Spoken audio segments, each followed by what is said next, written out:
Longtemps reléguée au second plan, l'aide sociale à l'enfance est en pleine structuration sur le territoire. Nouveau pas en avant ce jour avec la signature d'une convention définissant les modalités de collaboration entre la CSSM et le département pour faciliter l'instruction et le suivi des dossiers des personnes relevant de l'ASE.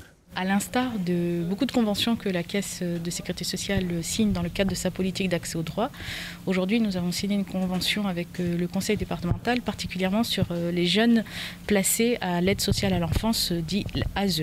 Donc il s'agit de faciliter entre les deux institutions la filiation et le suivi social des jeunes qui sont en placement auprès de familles d'accueil en aide sociale à l'enfance soutenues par le conseil départemental. Cette convention doit permettre de rapidement affilier les personnes accompagnées par l'aide sociale à l'enfance. Ils sont aujourd'hui plusieurs centaines en attente de prise en charge. Aujourd'hui, on parle d'à peu près 400 jeunes concernés, mais potentiellement, on a jusqu'à 1200 jeunes qui sont dans nos différents dispositifs au conseil départemental qui pourraient être concernés. Donc, l'objectif avec la Caisse de sécurité sociale, c'est qu'on tende vers cet objectif, donc accompagner l'ensemble des jeunes qui sont dans nos dispositifs. Cette convention va permettre de répondre aux exigences du droit commun en matière de santé et de social. Même un enfant placé a des droits. Surtout un enfant placé a des droits et qu'il faut bien se renseigner sur les droits auxquels il peut avoir accès.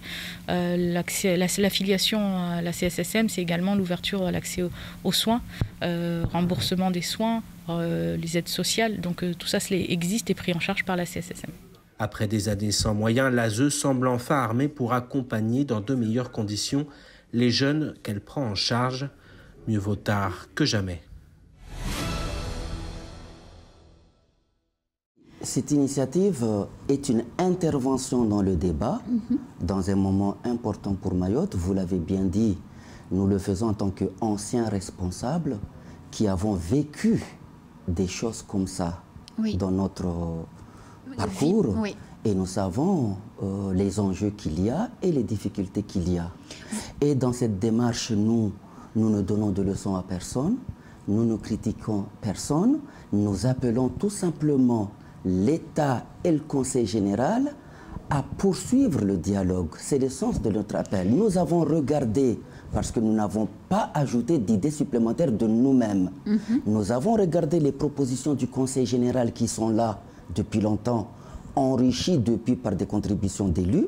Nous avons regardé le projet de loi Mayotte. Nous avons regardé les divergences qui sont là, et il y a des divergences, et nous avons considéré que le chemin pour poursuivre le dialogue et pour aboutir existe si tant est qu'il y a la volonté et la sincérité. Et nous appelons les deux parties à poursuivre le dialogue dans la volonté et la sincérité. Il faut éviter les faux fuyants, les faux semblants et les faux débats. Depuis plusieurs jours, le collectif des citoyens à l'origine de la grève générale en 2018 se réunit quasi quotidiennement devant les locaux de la CIMAD. Chaque jour, des rassemblements ont lieu devant les locaux pour réclamer des comptes à l'association. Nous n'avons aucun échange avec cette association. Vous savez très bien, ça s'est mal passé d'ailleurs lorsqu'ils sont venus, ils ont tenté de forcer notre manifestation parce qu'ils ont voulu rentrer de force dans leurs locaux. Exactement, alors qu'ils savent très bien que nous avons mis des banderoles et nous savons pourquoi nous les avons mis. Ils doivent venir discuter respectueusement avec les gens qui sont devant la CIMAD. Eh bien non, ils ont voulu utiliser la force. Donc on leur a fait bien comprendre qu'ici, il y a des Mahorais. Ici, il y a des gens qui travaillent. Nous avons des projets pour notre île. Il y a des projets économiques que le maire doit faire, que nous, la société civile, parce que nous défendons notre territoire. Et donc, il faut qu'ils échangent, qu'ils discutent. On doit absolument, à un moment donné, trouver une attente. Mais il ne peut pas, effectivement, se substituer au maire, au préfet. Le collectif reproche à la CIMAD de contester les arrêtés de décasage, comme ce fut le cas dernièrement à Nyambani et Tsingoni. Empêcher l'État d'agir pour détruire les bidonvilles, l'action de trop pour Safina Soula Abdallah. C'est des chasseurs de subventions, Anna. Donc je pense qu'il faudrait effectivement demander au préfet de faire la lumière sur les subventions, de quelle manière cet argent est utilisé, parce que ce sont nos impôts. Hein. Si nous sommes là, nous sommes associations comme eux. Hein.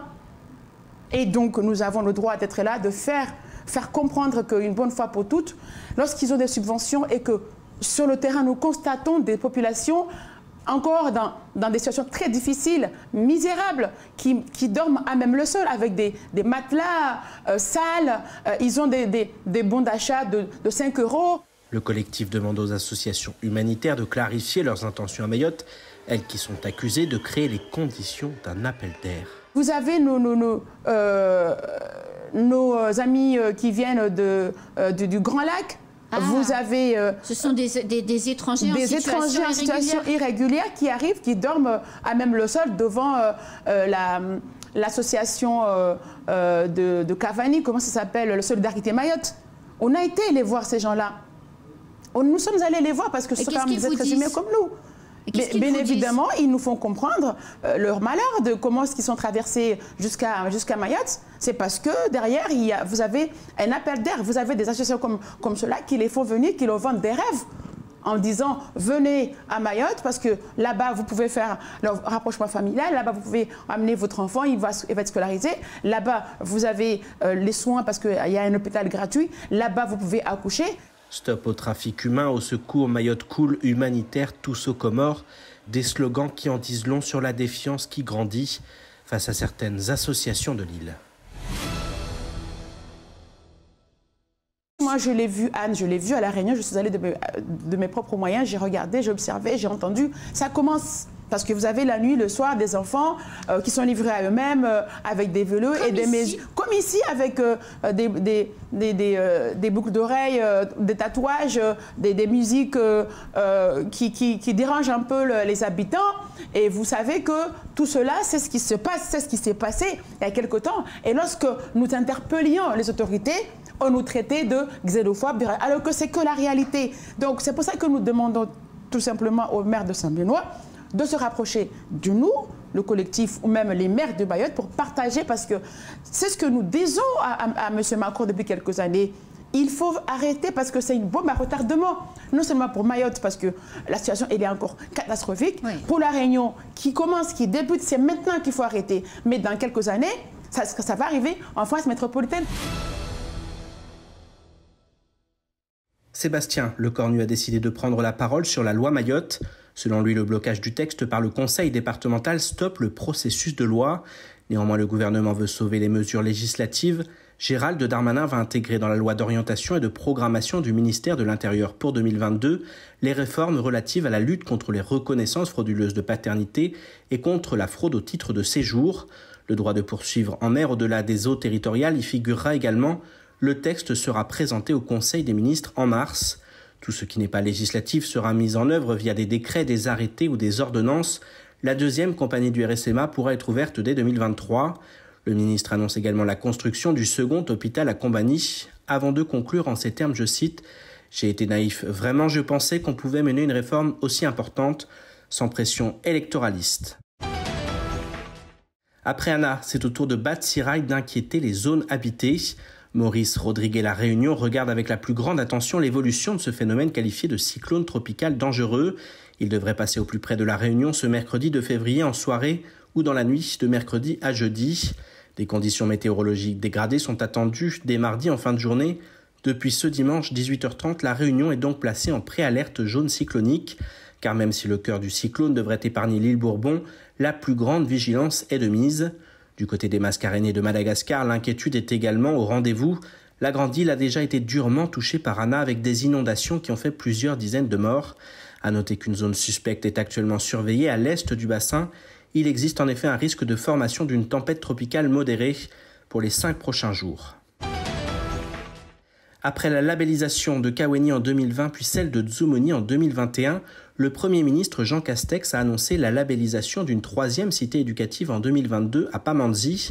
7200 élèves sont concernés. Le projet inclut l'ensemble des établissements et écoles de Petite Terre. Pour le recteur de Mayotte, Gilles Albout, les cités éducatives sont avant tout un projet de coordination entre l'éducation nationale, la préfecture, le rectorat, l'ARS, les associations locales et les mairies.